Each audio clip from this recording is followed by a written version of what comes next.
36 রকমের পদ দিয়ে খাওয়া শুরু করলাম। যেটা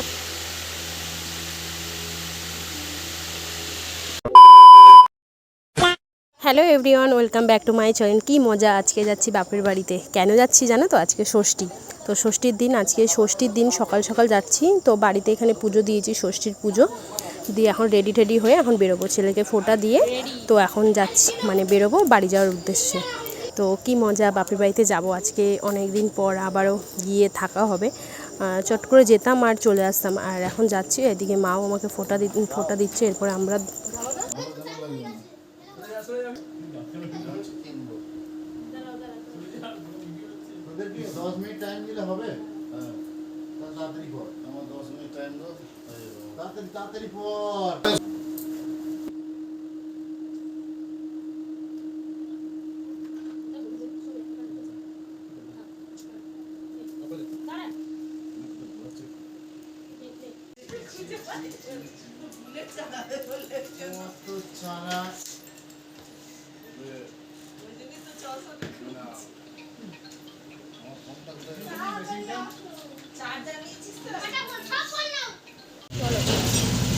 হয়েছে, এটা পিঠে নিয়ে নেবে।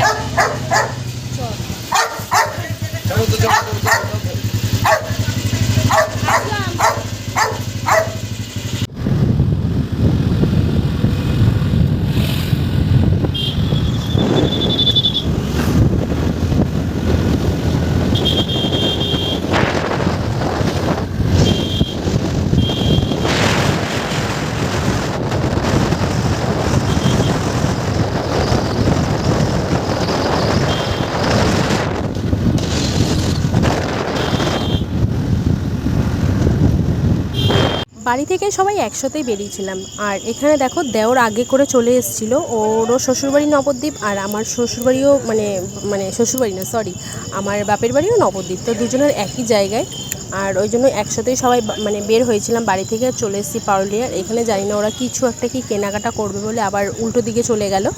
তো আমিও প্রথমে অবাক হয়ে গেছিলাম যে এরা হঠাৎ এখানে কেন, এদিকে কেন।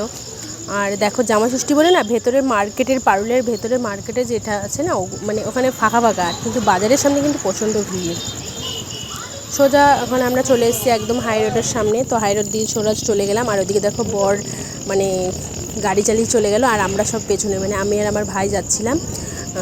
ও চালাচ্ছিল, আমি পেছনে বসছিলাম। তো আমাদের মানে একটু লেট হয়েছে যেতে। আর ওখান থেকে ভান্ডারটিগুড়ির ওখান থেকে মিষ্টি নেব। ভান্ডারটিগুড়ির ওখানে মিষ্টিটা খুব ভালো, ওখানে দইটা না, সেই রসমালাই যেটা আছে সেটাও খুব ভালো খেতে। আর দেখো, বলতে বলতে আমিও চলে এসেছি ভান্ডারটিগুড়ি। আর আমার দেওর নিল ভান্ডারটিগুড়ির যে আগের বিদ্যানগরের মোড়, মানে বিদ্যানগর মোড় না, এটা কিসের মোড় বলে আমি ঠিক অত জানি না নামটা। তো ওখান থেকে ও নিল, ওই দিক দিয়ে বেরিয়ে গেল, আর আমরা ভেতরের রাস্তা দিয়ে যাচ্ছি। আর এদিকে হাজব্যান্ড এদিকে মিষ্টি নিতে চলে এসছে। আমি দেখছিলাম কি মিষ্টি নেয়, ওকে বলছিলাম যে রসে চোপা মিষ্টিগুলো না নিয়ে শুকনো শুকনো জিনিসগুলো নিতে, দেখতেও বেশ ভালো লাগে। ওই জন্য দেখছিলাম, বিভিন্ন রকমের নিতে বললাম। তো নিয়ে নিল সোজা। আর এদিকে দেখো, শ্বশুরবাড়ি যাবে বলে কথা। আর দুদিন আগে তো আম দিয়ে এসেছি, আর কাঁঠাল নিয়ে যাইনি। এখন আর সব কাঁঠাল বাঠালকেও নিয়ে যায় না। আমাদের বাড়িতেও প্রচুর কাঁঠাল আছে। আর বলতে বলতে আমিও বাড়ি ঢুকে গেছি। দেখো,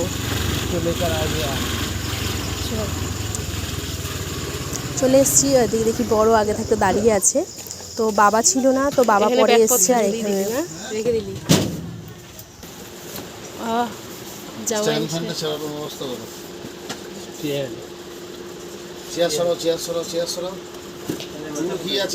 মিষ্টি ধরো, মিষ্টি।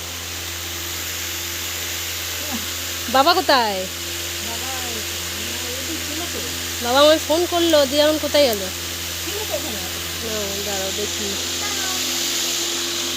আর এদিকে দেখো, মা জেঠুনি পেরেছে, মানে মা একা হাতে এই গরমের মধ্যে যে করেছে, এইটুকুনি অনেক।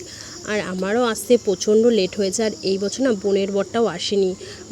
মানে সত্যি খুব খারাপ লাগছে। এক জামাইকে বেড়ে দিলাম, মানে এত কিছু দিয়ে, আর একটা জামাই এলো না, তারও কাজের জন্য ছুটি পায়নি, আসতে পারেনি। তো খুবই খারাপ লাগছিল তার জন্য। আর এদিকে দেখো, তোমাদের তো বললাম মা একা হাতে যা করেছে এটাই অনেক।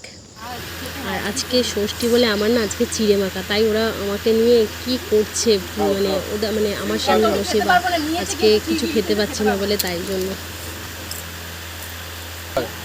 খাওয়ার কম্পিটিশন হয়ে যাক খাবি না তুই একাই আমি এখন খেতে পারবো এই টাইম দেবো না। বাবাকে বললাম দইটা একটু আচ্ছা দেখুন আমি তুমি কম হয়ে যাবে না দুবারে খাবার হ্যাঁ, একসঙ্গে কম হয়ে খাচ্ছে বলো মুক্ত বলো। সকাল থেকে খাইনি এখন খাওয়া শুরু করলো জানি না কখন শেষ হবে খাওয়াটা যাই খাই তাতে হিংসে করে সব থেকে বেশি হচ্ছে আর একটা গাধা আছে গাধা বাঁহাতে করে দিই। আজকের ভিডিওটা না আমি এখানেই শেষ করলাম। ভিডিওটা আর বেশি বড় করছি না। সবাই ভালো থেকো, সুস্থ থেকো, আর কে কে জামাই ষষ্ঠীতে কতটা মজা করলে অবশ্যই কমেন্ট বক্সে